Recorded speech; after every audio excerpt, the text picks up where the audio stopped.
Alhamdulillah, alhamdulillahi rabbil alamin, nahmaduhu wa nasta'inuhu wa nastaghfiruh wa na'udzu billahi min shururi anfusina wa sayyiati a'malina. Man yahdihillahu fala mudilla lahu wa man yudlilhu falan tajida lahu waliyyan mursyida.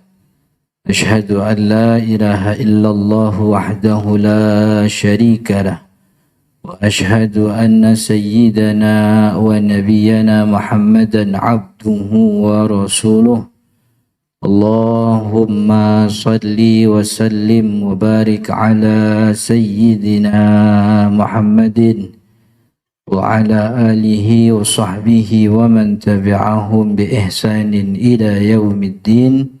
Amma ba'du fa ya ibadallah usikum wa nafsi bitaqwallah faqad fazal muttaqun. Yaqulu Allah ta'ala fi kitabihil karim a'udzu billahi minasy syaithanir rajim ya ayyuhalladzina amanu taqullaha wa qulu qawlan sadida. Wa qala Rasul sallallahu alaihi wasallam ma nahaitukum anhu fajtanibuh wa ma amartukum bihi fa'tu minhu mastata'tum. Para jemaah sidang salat Jumat yang dirahmati Allah, ada satu doa yang diajarkan oleh Allah kepada Nabi Muhammad sallallahu alaihi wasallam. Dan ini termaktub dalam surat Thaha ayat 114 ketika Allah Subhanahu wa taala mengajarkan kepada Nabi Muhammad sallallahu alaihi wasallam wa qur rabbi zidni ilma. Katakanlah wahai Muhammad, rabbi zidni ilma. Ya Allah, ya Tuhanku, tambahkanlah aku ilmu. Di sini menunjukkan pentingnya dan tingginya derajat ilmu bagi kita manusia. Saking tingginya Nabi Muhammad sallallahu alaihi wasallam diperintah menjadi syariat bahwa menuntut ilmu itu bagian daripada ibadah dan dia bagian daripada menunaikan perintah Allah Subhanahu wa taala. Dan memang kita melihat faktanya bahwa dengan ilmu orang bisa meningkat kesejahteraannya, bisa berkembang kompetensinya, kualitas dirinya pun makin maju dengan adanya ilmu.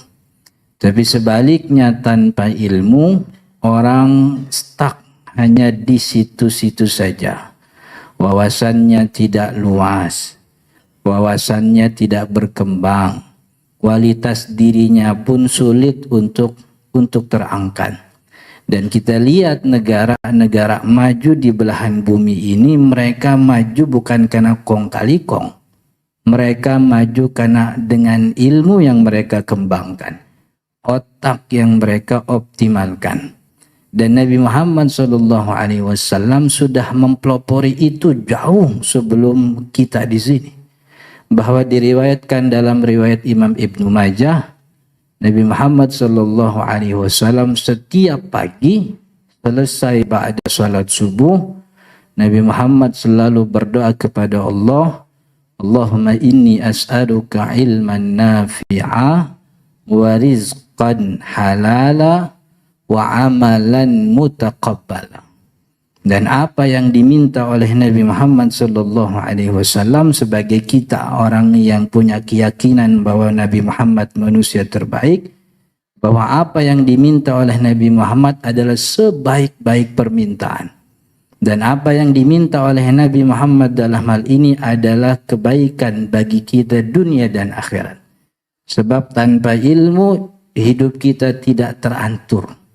Tanpa ada rizki, sulit kita menutupi kebutuhan hidup. Dan kalau tidak punya amal, sengsara nasib kita di akhirat. Maka 3 permintaan yang diminta oleh Nabi Muhammad SAW ini adalah permintaan yang menjadi anasir, instrumen bahagia dunia dan akhirat. Tapi dari 3 permintaan ini yang paling utama adalah ilmu. Sebab dengan ilmu kita tahu mana rizki yang halal, mana rizki yang haram. Pun dengan ilmu kita tahu mana amal yang diterima, mana amal yang tertolak dalam agama. Sebagaimana yang kita lakukan saat ini, Jumatan, baca Quran, kemudian sholat, nanti masuk Ramadan, ada sholat tarawih.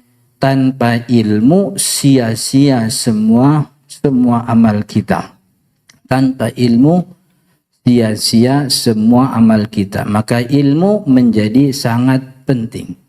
Selain dia menjadi instrumen kebahagiaan, ilmu juga menjadi tanda bahwa orang yang dianugerahkan ilmu oleh Allah adalah orang yang dikehendaki kebaikan oleh Allah. Sebagaimana sabda Nabi Muhammad sallallahu alaihi wasallam, "Man yuridillahu bihi khairan yufaqihu fid din." Siapa orang yang dikehendaki baik oleh Allah, maka Allah anugerahkan dia ilmu agar dia mendapatkan kefahaman dalam beragama. Dalam beragama tidak berarti sholat saja.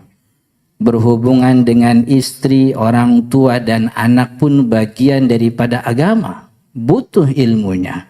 Berdagang agar bisa memenuhi kebutuhan dari keuntungan dagang pun bagian daripada agama.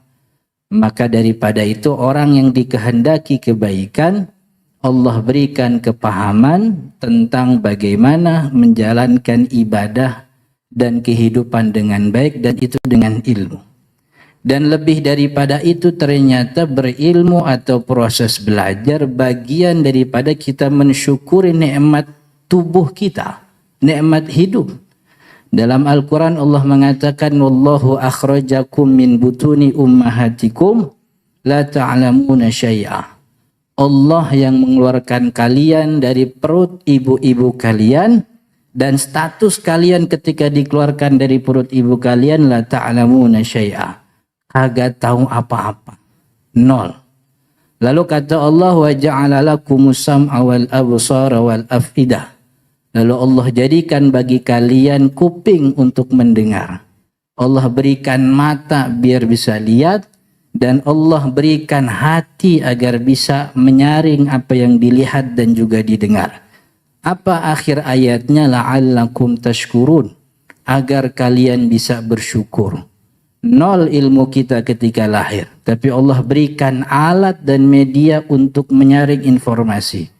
Ada kuping bisa dengar, ada mata bisa lihat, dan Allah berikan hati untuk memfilter informasi yang masuk, agar dengan itu kita bisa bersyukur, mensyukuri nikmat Allah daripada ilmu melalui alat anggota tubuh yang diberikan oleh Allah.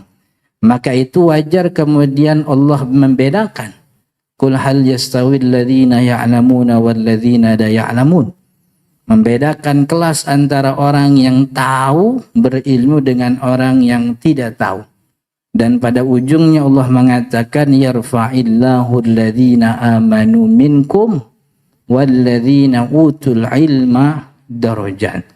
Allah meninggikan orang-orang beriman dan juga orang-orang yang menuntut ilmu di antara kalian.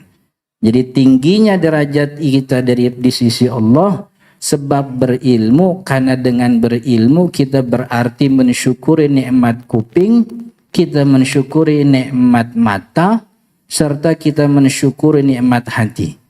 Maka orang yang berhenti belajar, ogah menuntut ilmu, matanya tidak disyukuri, kupingnya pun tidak disyukuri, hatinya diabaikan. Maka daripada itu tinggi ini kedudukan ilmu. Karena saking tingginya Allah Subhanahu wa taala melalui nabinya menyiapkan pahala yang besar daripada proses menuntut ilmu.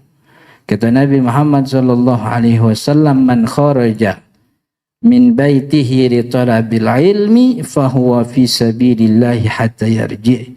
Orang yang keluar dari rumahnya, orang yang keluar dari rumah untuk menuntut ilmu, maka dia sejatinya fi sabilillah, berada di jalan Allah, hatta yarji, sampai dia kembali.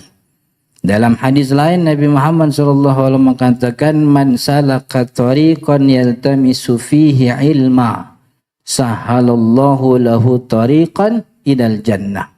Siapa orang yang menuntut jalan, meniti jalan untuk mempelajari ilmu, untuk menuntut ilmu, Allah mudahkan bagi dirinya jalan menuju surganya. Maka daripada itu, sebagai umat Nabi Muhammad sallallahu alaihi wasallam, harus kita untuk mengedepankan ilmu. Maka daripada itu, sebagaimana perkataan sahabat Nabi, sahabat Abu Darda, yang beliau mengatakan ilmu itu tinggi, maka jadilah orang yang berilmu, kun aliman, jadi orang berilmu. Tapi kalau kau tidak bisa jadi orang berilmu, kun muta'alliman, jadilah orang yang terus-terusan belajar biar bisa jadi orang berilmu. Au kun mustami'an, kalaupun tidak bisa, maka setidaknya jadilah orang yang mendengarkan ilmu. Kalau tidak bisa jadi alim, jadi santri pun tidak bisa, minimal ikut ngaji, dengerin pengajian. Kalaupun dengar pengajian tidak bisa, kun muhibban, jadilah orang yang cinta kepada alim, dukung orang yang belajar, support orang-orang yang ada di majlis ta'lim. Wala takun khamisan, jangan jadi yang kelima, alim kagak jadi, santri pun gak pernah, ikut ngaji gak suka, tapi benci terhadap ilmu, menahan bantuan bagi orang yang belajar, mencemooh orang-orang yang sedang menuntut ilmu. Kata sahabat Abu Darda, fatahlak, orang yang jadi kelima ini pasti akan binasa. Maka sebaliknya, kita tidak pernah lihat ada ustadz mati kelaparan, ada santri tawuran, ada orang ikut majlis tapi maling malam-malam, tidak pernah kita temukan. Tapi sebaliknya, yang tidak berstatus alim, tidak berstatus pelajar, tidak berstatus suka majelis ilmu, itu punya kejadian yang di luar daripada kehidupan normal. Maka tinggi ilmu, berilmulah dalam ibadah, dan terus beribadah untuk menggapai ilmu. Dan memang ilmu ini tinggi, apa kata Sayyidina Ali bin Abi Thalib, kafa bil ilmi syarafan man yadda'ihi wa laysa min ahli, wa kafa bil jahli dhullan hatta yatabarra man fihi. Cukup kita tahu bahwa ilmu itu tinggi. Saking tingginya ilmu, orang bodoh pun ngaku pintar. Karena dia ingin mendapatkan kemuliaan, maka ngaku-ngaku dia pintar.